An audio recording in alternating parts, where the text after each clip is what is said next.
اعوذ باللہ من الشیطان الرجیم بسم اللہ الرحمن الرحیم۔ اپنے آپ کو پہچانو۔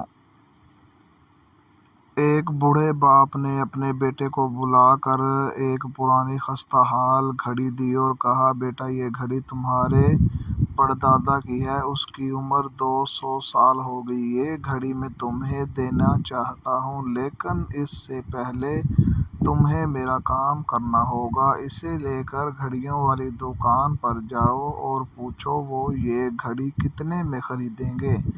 وہ لڑکا جب واپس لوٹا تو کہنے لگا، دکاندار گھڑی کی حالت دیکھتے ہوئے 5 درہم سے زیادہ قیمت دینے کو تیار نہیں۔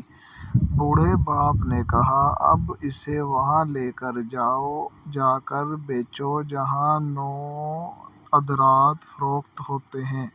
وہ لڑکا جب وہاں سے واپس آیا تو بولا، وہ لوگ 5000 درہم دینے کو تیار ہیں۔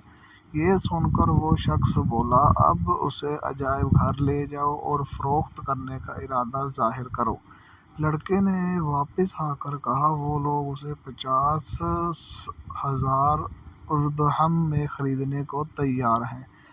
یہ سن کر اس بوڑھے شخص نے بیٹے کو مخاطب کیا اور کہا، بیٹا گھڑی کی قیمت لگا کر میں تمہیں سمجھانا چاہتا تھا، اپنی ذات کو اس جگہ ضائع نہ کرنا جہاں تمہاری قدر و منزلت نہ ہو۔ تمہاری اہمیت کا اندازہ وہیں لگایا جائے گا جنہیں پرکھنے کی سمجھ ہوگی۔ اگر دیکھا جائے تو ہم میں سے بہت سے لوگ اپنی صلاحیتوں کو ایسی جگہ ضائع کر رہے ہوتے ہیں جہاں سوائے وقت ضائع کرنے کے انہیں کچھ حاصل نہیں ہوتا۔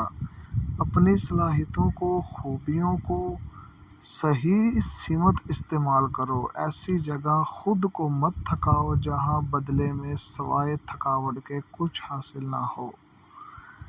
جزاک اللہ خیرا کثیرا۔